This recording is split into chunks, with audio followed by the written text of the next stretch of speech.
getting the facts right and alerting you to weather danger.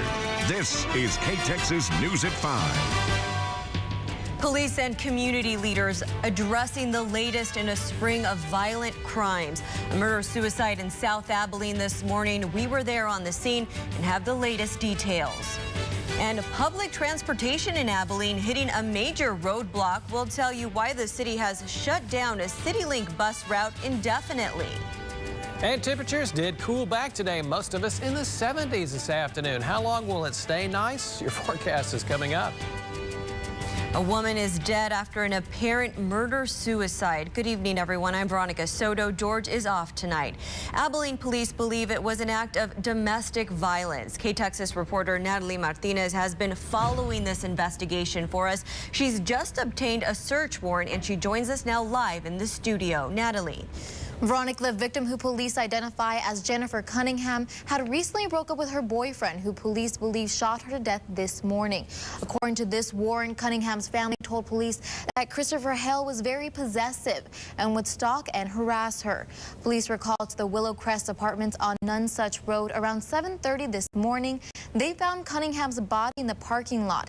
In a news conference today, APD says they found Hale less than an hour later when they were called to the 2500 block of South Treadaway Boulevard. The 45-year-old was dead from an apparent self-inflicted gunshot wound. While APD says it's early in the investigation, they believe Hale shot Cunningham. Jennifer looked like she was probably trying to get into her car. She was shot at the threshold of her car door. The shooter is believed to have been in very close proximity to Jennifer. I haven't been police chief in the city of Abilene for very long. A half a dozen pastors from around Abilene were also there, standing behind standards, saying the violence needs to end. We are at a point in time in our community where this madness of domestic violence needs to stop. Reverend Hopkins is inviting the community to come out for a prayer service at Noon Hope Church. It starts at 6:30. The service will be a chance for the community to pray for victims of domestic violence. Police say there was a third violent crime. This was a third violent crime in the last 5 days. Veronica? Natalie, thank you. We'll give you a preview of that vigil later today at 6. Well, we've got a lot more local news, but first, let's take a look at the weather. K-Texas Chief Meteorologist Mark Rowlett here to look at your first forecast. Mark, today was mild, but is this mild weather going to stick around? I think it will. Coming up. Okay, thank you, Mark. A Brown County grand jury has indicted a convicted drug offender. 39-year-old Adam Funderburg was indicted for possession of a controlled substance with intent to deliver as a repeat offender. The indictments were returned against him last week. Funderburg was arrested in February during a drug raid at a Brownwood home. Law enforcement at the time found 38 grams of meth. Officers also arrested him last October after pulling his car over for a broken taillight, where deputies discovered 20 grams of meth. Brown County grand jury also indicted another man on a drug charge. 36-year-old Beulah Faye Hollis was indicted for possession of a controlled substance with intent to deliver. This stems from his arrest, or her arrest rather, during a February drug raid in her house. Law enforcement discovered 38 grams of meth. Family and friends of fallen police officers came together today in honor of their loved ones who paid the ultimate sacrifice in protecting their communities. K-Texas reporter Megan Murat was there for the memorial services held today.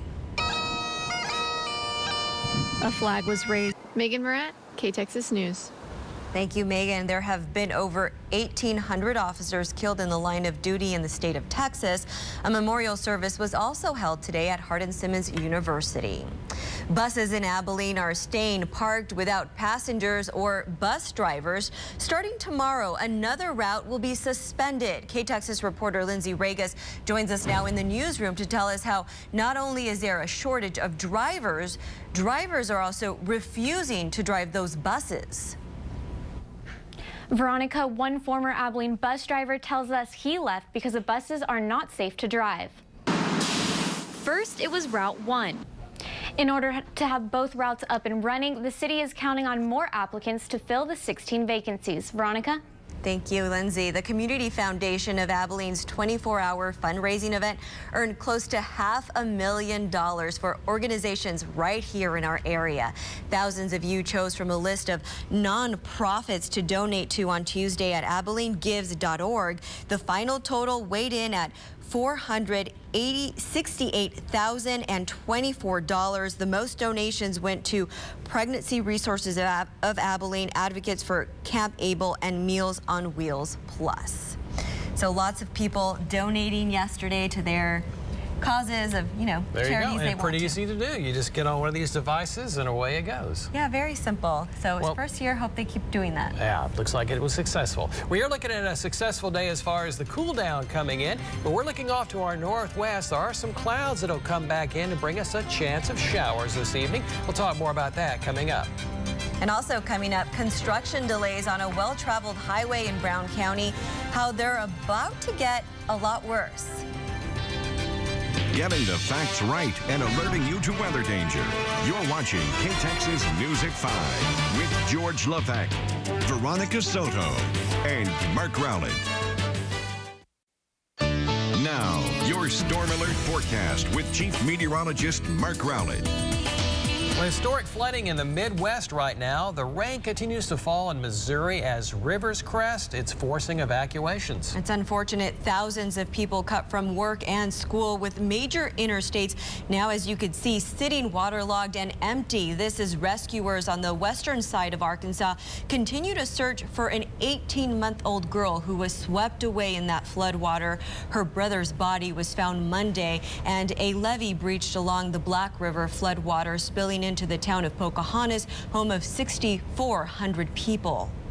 I'll tell you what, they're still getting rain over there today. We didn't get much rain around here with that cold front, but it's stirring up more rain over there that they probably don't want to see. In fact, looking at our situation, you can see tough storms that are over there in East Texas into Louisiana. So a stray shower possible this evening, although most of us will continue dry.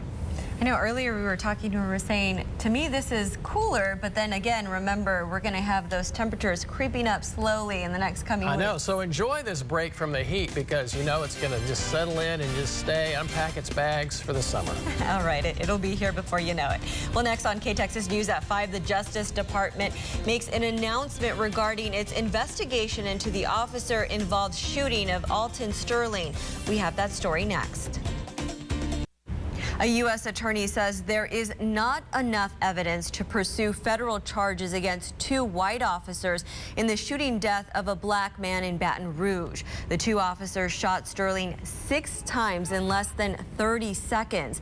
The investigation into Sterling's death couldn't prove that the officers acted unreasonably and willfully. The state could still pursue charges. The day after Hillary Clinton blamed him for her loss in the 2016 presidential election, the director of the FBI speaks out. James Comey spoke candidly about what he called one of the most painful decisions he's ever had to make. The director said when his team discovered thousands of Clinton emails, he had to decide whether to inform Congress or to say nothing. I stared at speak and conceal. Speak would be really bad. There's an election in 11 days. Lordy, that would be really bad. Concealing, in my view, would be catastrophic, not just to the FBI, but well beyond. Democrats are still upset that Comey never publicly revealed before the election that the FBI was investigating ties between the Trump campaign and Russia. Comey says both were handled consistently. The House has just passed a $1 trillion funding bill, but Republicans still busy trying to rally up support for their plan to repeal and replace Obamacare. They've gotten 2 high-profile Republicans to switch their no votes to a yes, one day out from when the House GOP hopes to vote on the American Health Care Act. The GOP has added an amendment to help people with pre-existing conditions.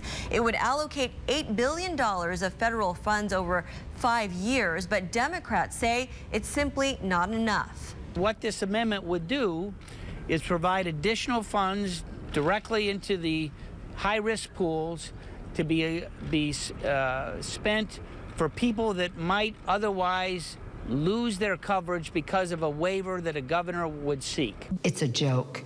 It's a very sad deadly joke. Healthcare experts say $8 billion is just a drop in the bucket, and it wouldn't do much to help cover a majority of people with pre-existing conditions who are at risk of seeing their premiums skyrocket under the proposed bill. Coming up on KTexas News at 5, a Brown County family teaching their kids money management in a unique way that also helps the community. But first, we take a look at stocks. The Dow inching up 8 points, while the Nasdaq dropped 22 points. Beginning today until Friday, May 5th, a section of US 84-183 will be reduced to one lane. The closure is between Early and Zephyr. It's part of a project which widens the highway under a railroad bridge from 2 lanes to 4, only in one direction of traffic will be allowed through at a time, so travelers, well, you can expect delays out there. There's an event opening in Brownwood tomorrow that will go on through the month of May. It involves getting you out of jail. That's right. KTexas reporter Joshua Peguero spoke to the organizers, and he joins us now live from the Brownwood Bureau. Hey, Joshua. Yes, Veronica, participants will be trying to break out of the old Brown County Jail. It's part of an event called Breakout Brownwood. People will have to use clues and riddles to get out of jail cells built in 1903. Half of the profits will go to the Brown County Museum where the jail is located.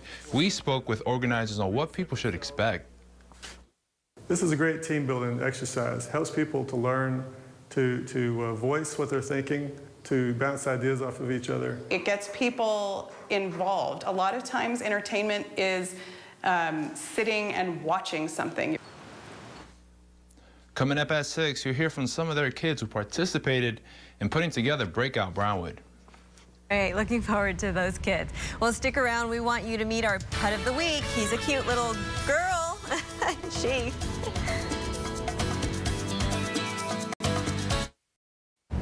Watch out, move over, Miss United States. She might not be the queen of 50 State, but this is Sophie. She's beauty and grace. Sophie is a dachshund mix who just loves getting attention. Look at that dress. Doesn't it just call attention? And Sophie's about 7.5 months old. She seems to get along well with other dogs and doesn't seem to mind cats either.